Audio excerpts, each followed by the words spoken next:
교회력으로 오늘이 주현절 마지막 주, 8번째 주. 근데 어떤 해는 6번째 주가 마지막이기도 하거든요. 그 기간이 약간씩 변동이 됩니다.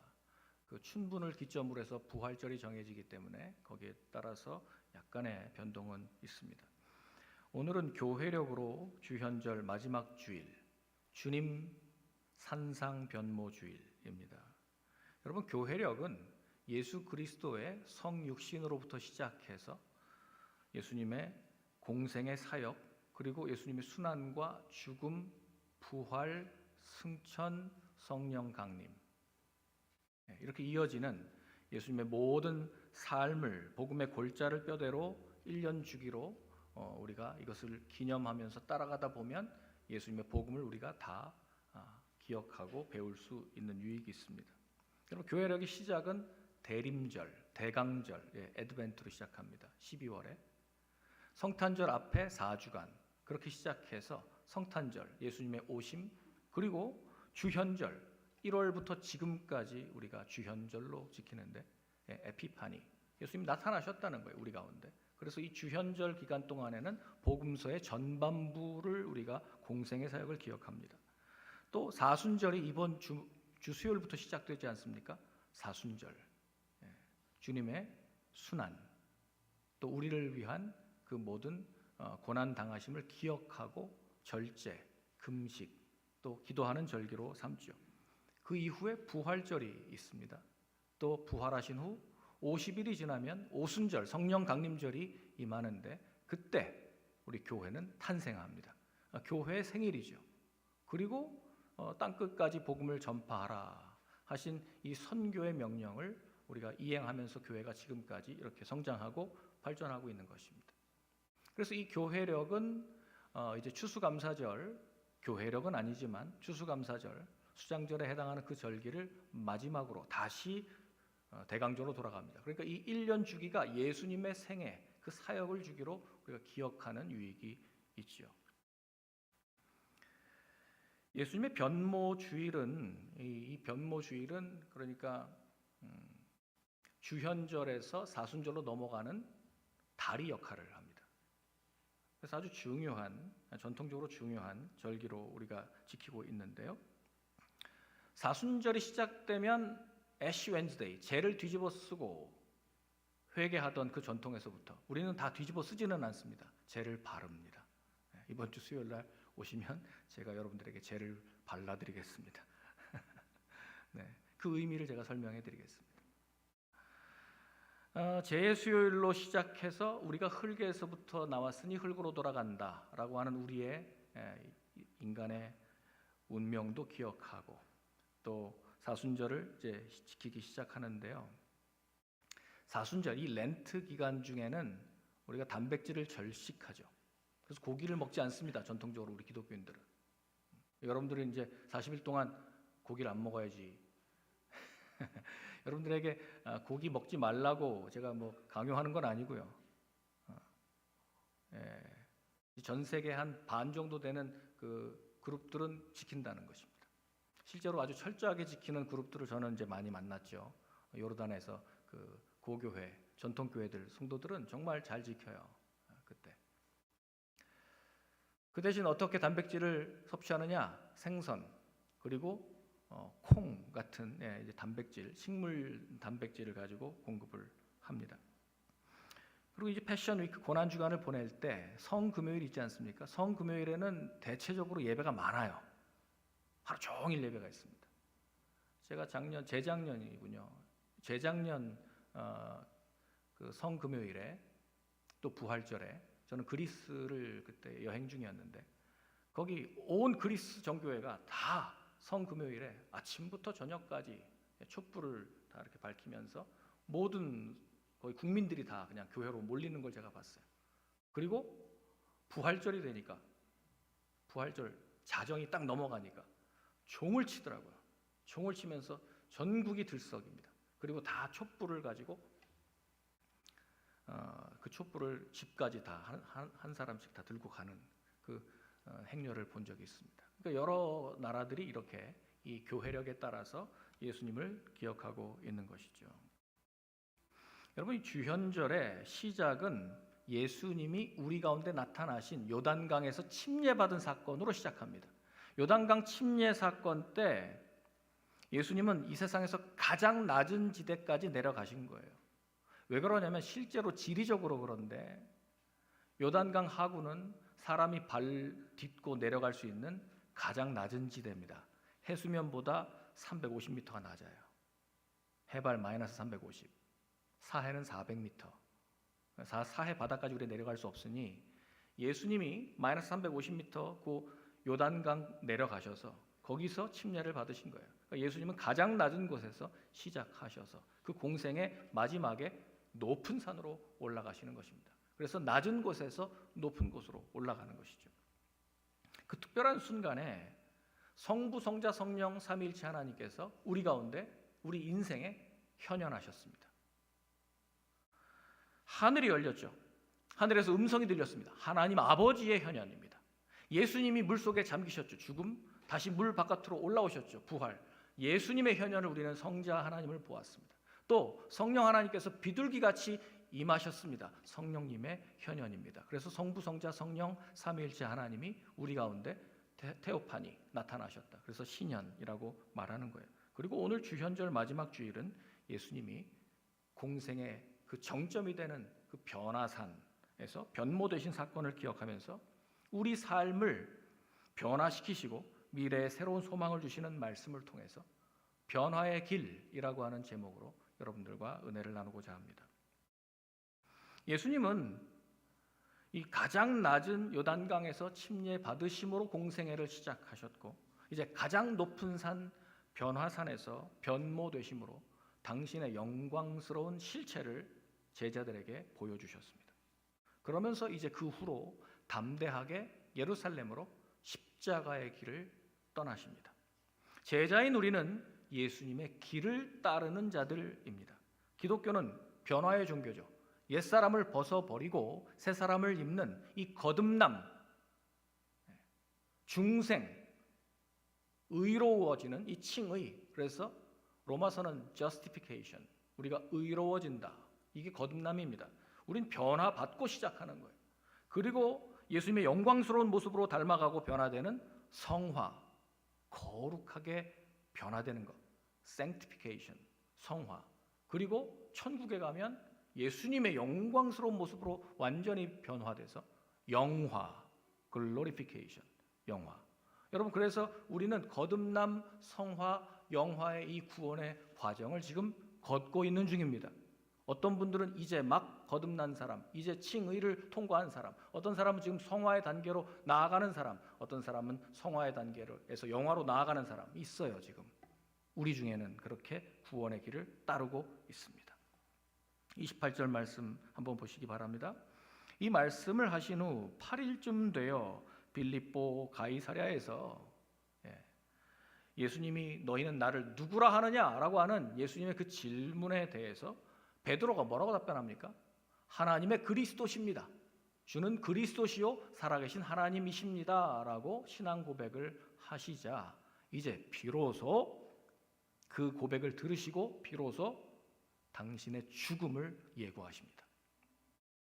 그 말씀이 누가복음 9장 22절에 그 윗절에 나와 있습니다. 이 베드로의 신앙 고백 사건, 주님은 하나님의 그리스도이십니다라고 하는 이 사건이 복음서의 분수령이에요. 전반부와 후반부를 가르는 분수령. 이때로부터 시작해서 예수님이 지금까지 비밀로 꼭꼭 감추어 두셨던 당신의 사명을 밝히신 거예요. 그게 뭡니까? 같이 읽겠습니다. 시작. 이르시되 인자가 많은 고난을 받고 장로들과 대제사장들과 서기관들에게 버림바 되어 죽임을 당하고 제3일에 살아나야 하리라 하시고, 드디어 예수님이 고난받고 죽임 당한다라는 말씀하시는 거예요.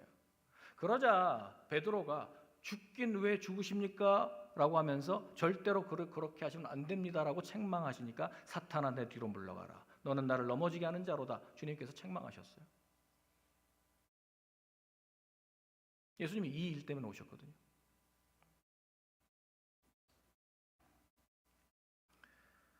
예수님이 그리스도와 하나님의 아들로 이 땅에 오신 목적은 저와 여러분들의 죄를 대신 담당하시고 제물이 되어 희생, 십자가에서 돌아가시기 위함입니다. 그래서 이제 비로소 제자들이 당신을 알아보았으니 이제부터 십자가로 나아가시는 거예요. 우리가 따라가야 될 길은 마찬가지로 예수님의 이 십자가의 길을 따르는 것이 제자도입니다. 그래서 마태복음 16장 24절 말씀에 이렇게 말하고 있죠. 같이 읽겠습니다. 시작. 예수께서 제자들에게 이르시되 누구든지 나를 따라오려거든 자기를 부인하고 자기 십자가를 지고 나를 따를 것이니라. 아멘. 여러분, 이것이 변화의 길이에요. 이것이 십자가의 길, 제자의 길입니다. 이 말씀을 하시고 나서 베드로와 요한과 야고보 이 세 제자, 이너서클, 이 세 제자를 데리고 따로 높은 산으로 올라가셨습니다. 여러분, 이 세 제자는 앞으로 교회의 지도자로 세워지는 것입니다. 12사도가 다 지도자였지만 초기 교회의 지도자로 이 셋을 예수님 사용하셨습니다. 이 세 제자를 데리고 산으로 올라가셔서 무엇 하시러 올라가셨다고요? 산에 왜 올라가셨다고요? 저를 보면 답이 안 나옵니다. 성경을 보셔야 됩니다. 올라가신 목적 28절을 보시기 바랍니다. 28절, 9장 28절. 기도하시러 산에 올라가셨다.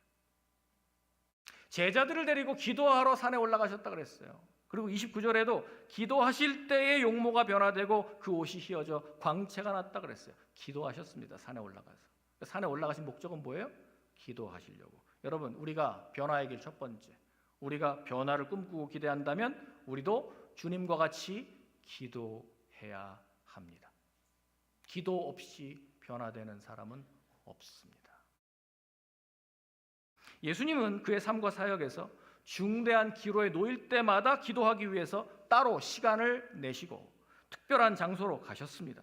분주한 사역을 마치시고 한적한 곳으로 물러가셔서 거기서 기도하셨습니다. 제자들을 선택하시기 전날 밤에 산으로 가셔서 밤새도록 기도하시고 제자들을 부르시고 사도로 세우셨습니다. 지금 이 베드로의 위대한 신앙 고백을 들으신 다음에 때가 차서 예루살렘으로 가시기 위해서 먼저 제자 셋을 데리고 어디로 갔다고요? 높은 산으로 기도하러 올라가셨습니다. 십자가의 죽음을 앞두시고도 이 세 명의 제자를 데리고 겟세마네 언덕에 올라가셨는데 그때도 예수님은 땀이 핏방울이 되도록 기도하셨습니다. 내 뜻대로 마옵시고 아버지의 뜻대로 이루어지기를 원합니다.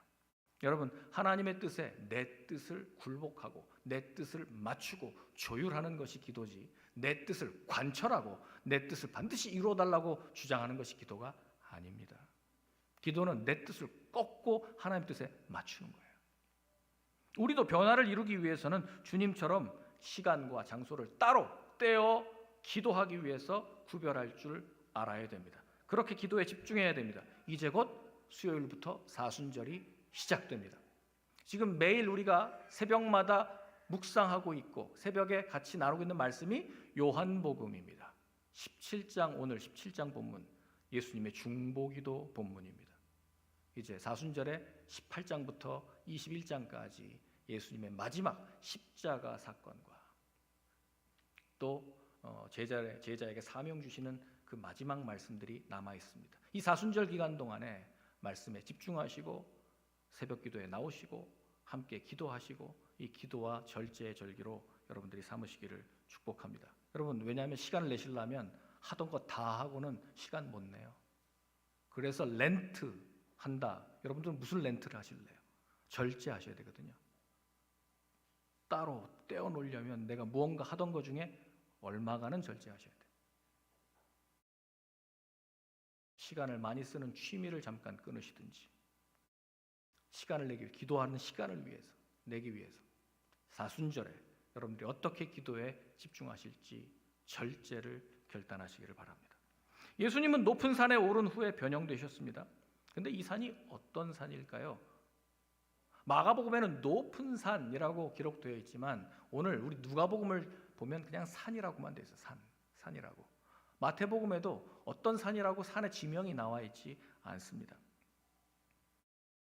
그래서 학자 간에도 의견이 분분합니다. 거의 이건 일치가 잘 안 되는 것 같은데, 카톨릭 쪽에서는 아예 다볼산이라고 지정해 놓고 지금 거기에 기념교회당을 세워놨어요. 다볼산에다가. 그래서 다볼산 꼭대기에 가면 주님 변모 성당, 기념 성당, 그래서 프란시스코 회가 지금도 관리하고 있는 그 기념 성당을 볼 수 있습니다. 과연 다볼산이 맞나? 제가 요르단 선교사로 있을 때 제 가족들을 데리고 제 차로 직접 이 주제를 연구하기 위해서 달려가서 봤습니다. 출발, 가이사랴 빌립보에서부터 남쪽으로 내려가는 다볼산이 맞나, 아니면 북쪽으로 올라가는 헬몬산이 맞나, 어느 산이 더 정말 이 성경에 가깝나, 아니 학자들도 의견이 분분한데 그럼 나는 어떻게 결정해야 될 것인가 하고 책을 다 뒤지고 주석을 다 뒤지고 그 다음에 각각의 서로 이견들을 다 이제 살펴본 다음에 제가 직접 밟기 위해서 찾아갔습니다. 가보니 남쪽으로 그렇게 멀리 다볼산까지 가기가 쉽지 않아요. 그러면 6일 안에 못 가요, 다볼산까지. 그리고 550m밖에 안 되는 둥그런 그런 그 분봉 형태의 그런 다볼산을 그걸 높은 산이라고 말을 했을까? 언덕 수준인데 라는 생각이 들었어요. 제 결론은 가이사랴 빌립보에서부터 갈릴리 북쪽이거든요. 거기서부터 20마일 정도 되는 저 헬몬산으로 올라가셨을 것이다. 도보로 한 6일 정도 걸려요. 그리고 나머지 제자들 9명은 산 밑에 있고 3명 데리고 저 산 꼭대기로 올라가신 것이죠. 여러분, 헬몬산이 얼마나 높으냐면요, 백두산보다 높습니다. 해발 2814m, 백두산이 2744m, 한 70m 높아요. 2814m, 이건 갈릴리 바다가 해수면보다 마이너스 200이거든요. 갈릴리도 마이너스 200. 거기서부터 출발해서 올라간다고 치면 고도가 차이가 3000m입니다. 굉장히 높은 산이죠. 지금도 헬몬산에 가면 눈이 덮여 있습니다. 만년설입니다. 아니 이스라엘의 만년설이 있습니다. 이스라엘의 만년설이 있어요. 거기선 스키 탑니다. 헬몬산에서는. 그리고 저쪽 텔아비브로 가면은 해수욕하고 있고 그런 지형이 있는 거죠. 그 만년설을 제가 이제 가서 봤죠. 그래서 지금도 아랍어로 자발 쉐이크라고 그래요. 장로들의 산. 왜 장로들의 산이겠어요? 백발이다 이거죠. 장로들의 산. 자발이 딸지. 그러니까 눈 덮인 산. 이렇게 말해요. 그 산을. 그러니 예수님의 용모가 하얗게 변했다라고 하는 것에 제일 어울리는 곳이 헬몬산 정상이겠구나 하는 것을 저는 결론을 냈습니다. 많은 여러분 이걸 저는 그렇게 결론을 냈는데 누가 다볼산이라고 하거든 그런가 보다 하세요. 뭐 그거는 중요한 건 아닙니다. 근데 제가 여행해 본 결과, 제가 연구하고 조사해 본 결과 제 입장은 헬몬산이다라는 것입니다. 제 입장을 따르는 사람이 기독교의 반입니다. 또 다볼산을 따르는 사람이 반이고요. 그러니까 이거는 의견이 나눠져 있기 때문에 이건 진리가 아니다라는 것입니다. 왜냐하면 성경에 지명을 말하지 않았어요. 그래서 저는 추측할 뿐입니다. 그런데 중요한 건 뭡니까?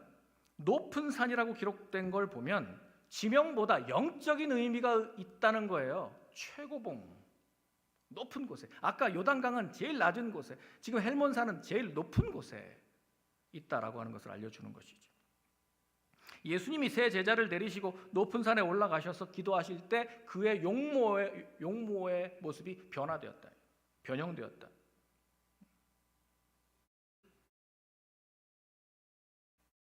그런데 이 모습을 마가복음 9장 3절은 독특하게 묘사하는데요. 마가복음 9장 3절 어떻게 되어 있죠? 네, 그의 옷이 광채가 나며 세상에서 빨래하는 자가 그렇게 희게 할 수 없을 만큼 매우 희어졌더라. 그러니까 아무리 좋은 세탁기로도 아무리 좋은 세제로도 이 세상에서는 이 정도 하얗게 빨래할 수는 없다. 이런 흰색은 볼 수가 없다 하는 것입니다. 예수님의 변형은 용모의 변형이었는데 이것은 그 옷이 광채가 났다는 거예요. 이 세상에서 만들 수 없는 광채, 볼 수 없는, 그러니까 형용할 수 없는 그 빛을 보았다는 것이죠. 그래서 영어 성경은 우리 누가복음에 dazzling white라고 눈부셔서 이거 도무지 우리가 직접 보기가 어려울 정도의 하얀색이라는 거예요.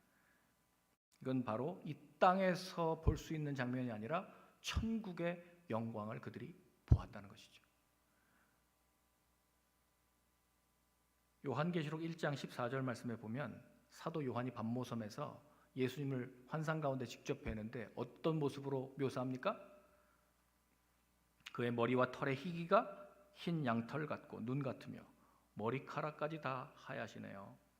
네, 다니엘 7장에 나타난 그 옛적부터 계시니 그 모습과 똑같네요. 그의 눈은 불꽃 같고 또 16절에 보면 그 얼굴은 해가 힘있게 빛나는 것 같더라. 예, 이건 천상의 예수님의 모습을 지금 산 위에서 제자들이 잠시지만 보았습니다. 높은 산 정상에서 주님의 이 변형된 모습은 주님의 실체를 보여준 겁니다. 지금까지는 그들이 우리와 함께 먹고 마시고 우리 함께 자고 매번 3년 동안 동고동락하면서 주님을 인간적인 예수님의 면모만 봤는데 지금 이 산 위에서 어떤 모습을 본 거예요? 실체를 본 거예요. 사람이 아니시구나. 이분 하나님과 동등된 하나님의 아들로 하늘에서 내려오신 분, 예수님께서 그렇게 많이 말씀하셨는데 부활과 승천의 영광, 하나님 나라의 왕자의 그 영광을 그들이 눈으로 목격한 것이죠. 거기에 누가 또 있습니까?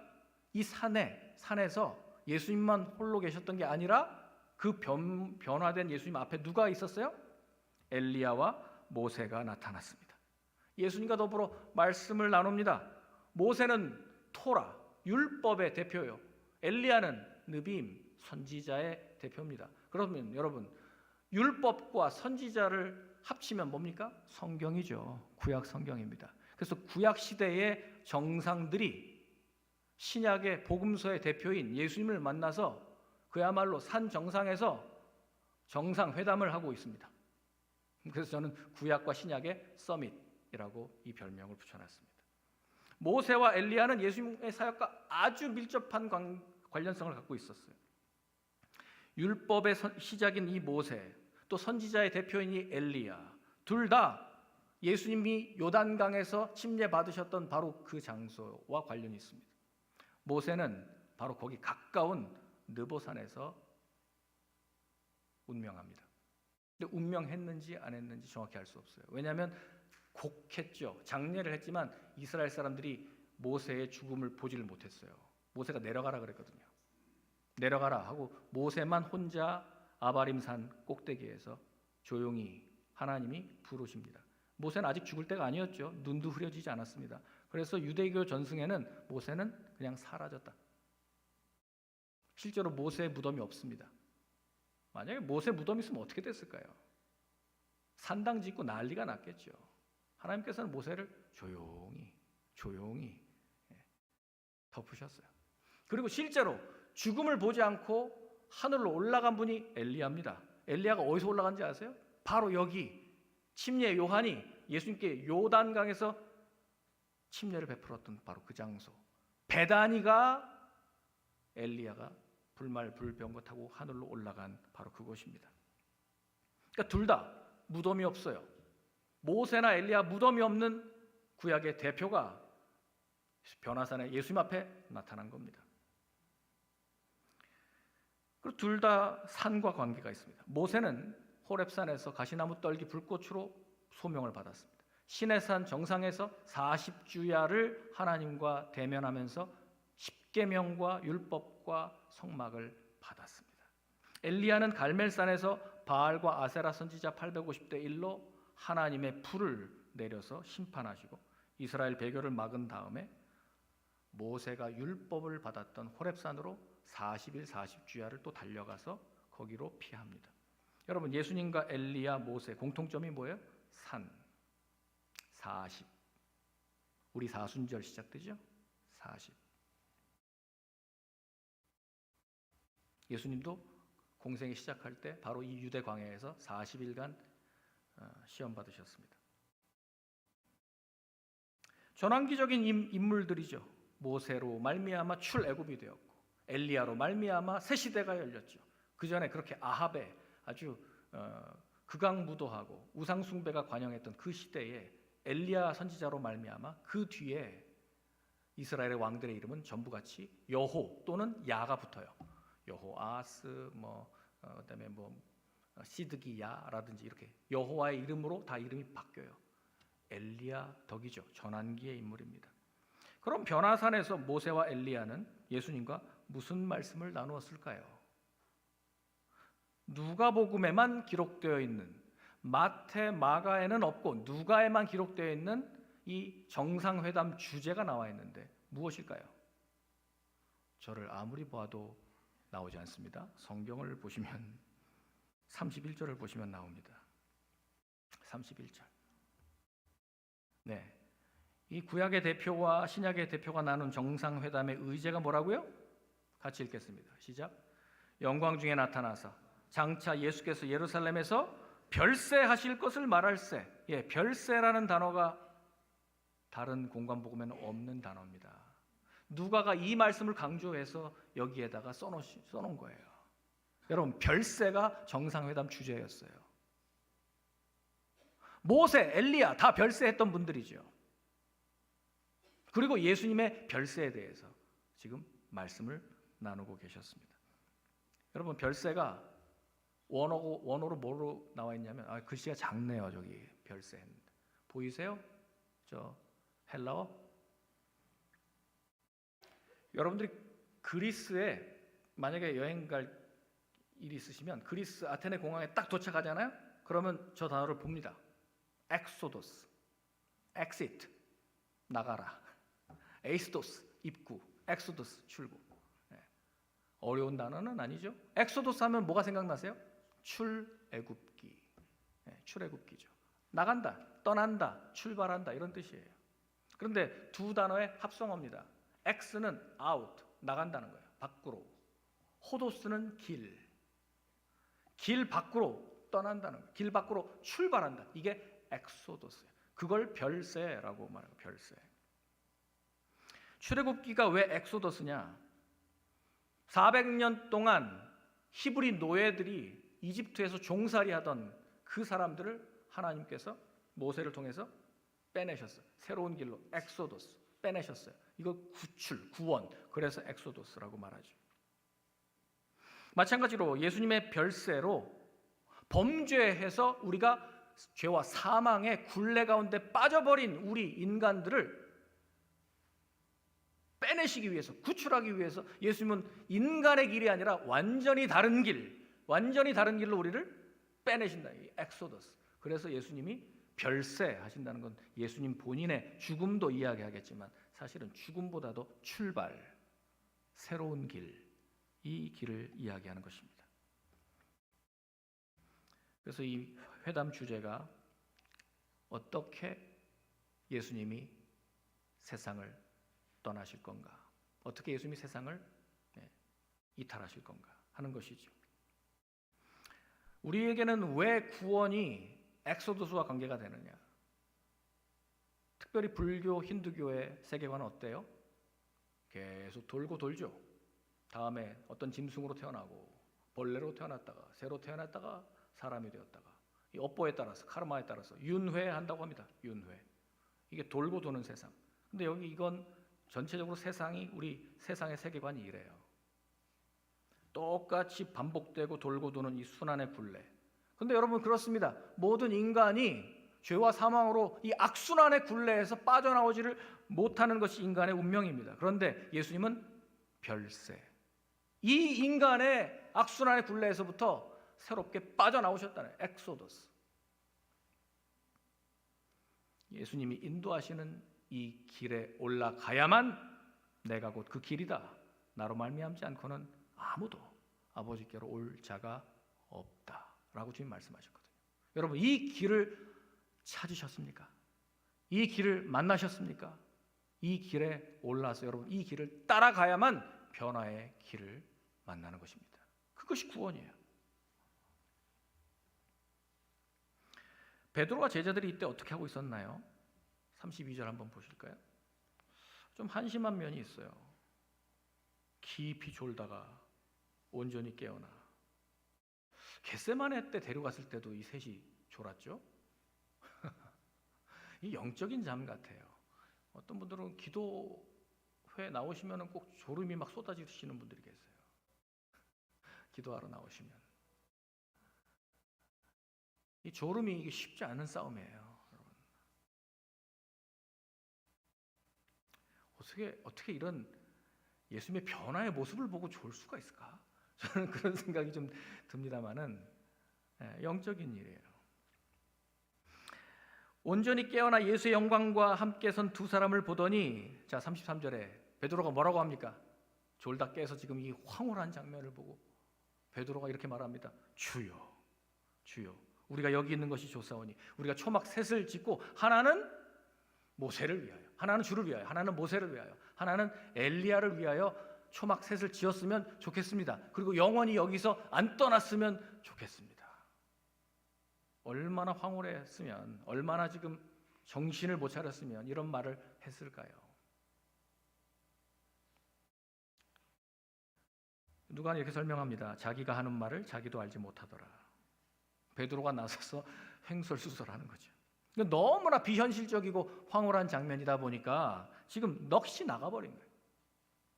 뭐 우리는 안 그럴까요? 이런 장면 보면? 아, 주님 너무 좋습니다. 안 떠나고 싶습니다. 그냥 여기서 영원히 살았으면 좋겠습니다. 제 텐트 칠까요? 막 이랬을 것 같아요. 우리도 그랬을 것 같아요. 근데 이 천상의 회의의 모습을 보면 이런 모습들이 드러나겠죠. 근데 한 가지, 베드로는 하나는 주를 위하여, 하나는 모세를 위하여, 하나는 엘리야를 위하여. 공평하네요. 베드로에게는 다 똑같이 보이는 거예요. 다 위대한 주의 종들이니까 공평하네요. 이게 과연 공평한 것인가? 이제 하나님의 말씀이 들립니다. 그들이 얼마나 무서워했는지 마가복음 9장 6절에 보면 이 베드로가 왜 이렇게 말했는지 이렇게 설명해요. 그들이 심히 무서워함으로.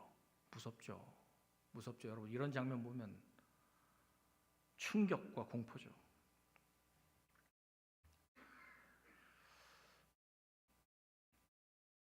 그런데 이 말씀은 마가복음 9장 9절에 보면요, 그들이 산에서 내려올 때로 이제 마감이 됩니다. 이 변화산상의 이야기들을 그 앞에는 가이사랴 빌립보의 예수님의 그 죽음에 관한 예고, 산에 올라갔다가 이제 내려오는 곳으로, 산 아래로, 산 위와 산 아래의 이 비교로 말씀하고 있습니다. 여러분, 산 정상에서는 오래 머물 수 없습니다. 헬몬산 같이 눈 덮인 곳에서 오래 머무는 거 아닙니다. 위험합니다, 여러분. 제가 히말라야 산에 간 적이 있었거든요. 젊을 때 선교 여행 중에 네팔에. 오후 3시가 됐는데 해가 쨍쨍해서 우리가 반팔 다 벗었어요. 근데 오후 3시가 되니까 이제 해가 지기 시작하더군요. 산 높은 곳이라. 덜덜덜덜 떨다가 쉘파들이 갖다 준 그 파카를 3개를 껴입고 오리털 침낭에 들어가서도 밤새 떨었던 기억밖에 없어요. 여러분, 산 정상에는 그렇게 오래 머물면 안 됩니다. 정상에 올라가서 예수님의 그 참모습, 진면목을 본 것까지는 좋은데, 그랬으면 이제 사명의 자리로 빨리 내려오셔야 돼요. 그것이 변화의 길이에요. 기독교는 속세를 떠나서 나 혼자만 경건하게 살겠다고 산속에 들어가는 그런 수도원적인 종교가 아닙니다. 기독교 전통에 수도원이 있지만 평생 수도원에서 말씀 읽고 기도하고 말씀 읽고 기도하고, 그것도 좋은 삶의 모습이긴 하지만 그거 하라고 주님이 우리를 부르신 거 아니에요. 이 영광을 봤으면, 예수님을 만났으면 이제 산 아래로 내려와서 삶을 살라는 거예요. 사명을 행하라는 거예요. 그것이 제자의 삶입니다. 왜냐하면 이 변화산에서 예수님의 영광의 빛을 받았으면 이 영광의 빛을 받아서 세상 가운데 비추어 증거하는 것이 제자의 사명이고, 이것이 선교입니다. 주님은 그래서 우리의 정체성을 이렇게 말합니다. 마태복음 5장 14절 16절 말씀 이렇게 말해요. 너희는 세상의 빛이라. 여러분, 산속에 우리끼리 천막 치고 있으면 그 빛을 세상 가운데 비출 수 없어요. 산 위에 있는 동네가 숨겨지지 못할 것이요, 16절에도 이같이 너희 빛이 사람 앞에 비치게 하여 그들로 너희 착한 행실을 보고 우리의 변화된 삶의 모습들을 보고 예수님을 믿는 사람들은 저렇게 사는구나 하는 것을 깨닫고 하나님께 영광 돌릴 수 있도록, 그것이 교회의 역할, 제자의 삶인 줄 믿으시기 바랍니다. 여러분, 이것이 변화의 길입니다. 다시 본문으로 돌아와서 누가복음 9장 34절을 보겠습니다. 이 말할 즈음에 베드로가 초막셋을 졌으면 좋겠습니다라고 하는 이 말을 했을 때 구름이 그들을 덮었어요. 그러면 세 제자만 덮은 거예요? 예수님과 엘리야와 모세도 덮었죠. 6명을 다 덮은 거예요, 구름이. 구름 속으로 들어가니까 그들이 무서워했습니다. 그리고 35절에 구름 속에서 소리만 들립니다. 아무것도 안 보이니까 지금 소리가 들립니다. 이는 나의 아들 곧 택함을 받은 자니 너희는 그의 말을 들으라. 누구의 말을 들으라고요? 예수님. 그의 말을 들으라. 모세 이야기도 아니고 엘리야의 말도 아니야. 누굽니까? 그의 말을 들으라. 나의 아들 택함 받은 자니. 모세와 엘리야는 위대한 하나님의 종들이지만 그들은 종입니다. 예수님은 하나님의 아들입니다. 예수님 그 집의 주인이십니다. 우리가 누구에게 초점을 맞춰야 될까요? 여러분, 그래서 우리는 주의 말씀을 들어야 할 줄로 믿습니다. 36절에 소리가 그침에 오직 누구만 보여요? 오직 예수. 우리 아까 마지막 찬양이 오직 예수, 다른 이름은 없네. 우리가 그 이름만 우리에게 주셨다고 찬양하지 않았습니까? 오직 예수만 보이더라. 여러분, 우리가 집중해야 될 우리의 믿음의 주요 온전하게 하시는 분 누구십니까? 오직 예수님, 오직 예수님께만 우리의 모든 관심을 집중해야 되는 것입니다.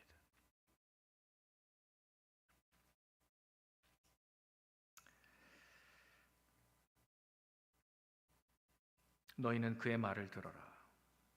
너희는 그의 말을 들어라. 예수님의 말씀을 들어라. 예수님은 현재와 미래를 다스리는 하나님의 새로운 중보자로 이 땅에 오셨습니다. 그리고 최종적인 마지막 구원자, 마지막 중보자로 오셨어요. 그러니까 이제 모세와 엘리야의 그 예언을 예수님이 다 이루셨죠. 그리고 구원 사역을 계승해서 이제 하나님이 그의 말을 들으라 하시면서 예수님께만 집중하고 계시는 것이죠. 예수님은 온 율법과 선지자를 폐하러 오신 분이 아니라 완성하러 오셨습니다. 주님이 완성하셨기 때문에 이제 우리는 예수 그리스도의 삶에 집중하고 너희는 그의 말을 들으라 하셨습니다. 여러분, 변화받기를 원하십니까? 변화하기 바라십니까? 그렇다면 우리는 다른 것에 관심 갖고 귀 기울일 것이 아닙니다. 그의 말을 들으라. 우리 주 예수님의 말씀을 들으시기를 바랍니다. 예수님은 변화산 정상회담에서 별세, 엑소더스 하실 것에 대해서 말씀을 나누시고 이제 우리도 예수님의 말씀을 듣고 함께 이 별세의 길, 십자가의 길, 변화의 길을 따라간다면 우리도 예수님처럼 구원에 다다르게 될 줄로 믿습니다. 여러분, 익숙하게 잘 알고 지냈던 사람인데 그의 본 모습을 보고 난 다음에 그 사람 다시 봤어.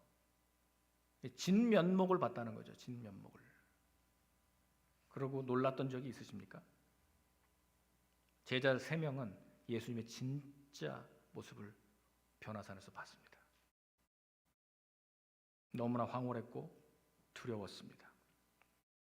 예수님은 이 변화산의 이 영광스러운 모습을 제자들에게 보여주시고 이제 제자들 앞에서 담대하게 엑소더스, 주님의 그 십자가의 길을 걸어가셨습니다. 별세, 떠나지 않고 죽지 않고 영광의 부활을 맞이할 수는 없는 것입니다. No cross, no crown. 십자가 없이 구원의 영광은 없습니다. 죽음 없이 부활 없습니다. 이 변화의 길을 따라가는 제자들인 우리는 자기를 부인하고 자기 십자가를 지고 주님을 따르는 자들인 줄로 믿습니다. 매일 한 걸음 한 걸음 주님의 십자가의 길을 따라 걷다 보면 어느새 우리도 주님의 이 영광의 모습을 닮아가고 있을 것입니다. 기도하겠습니다.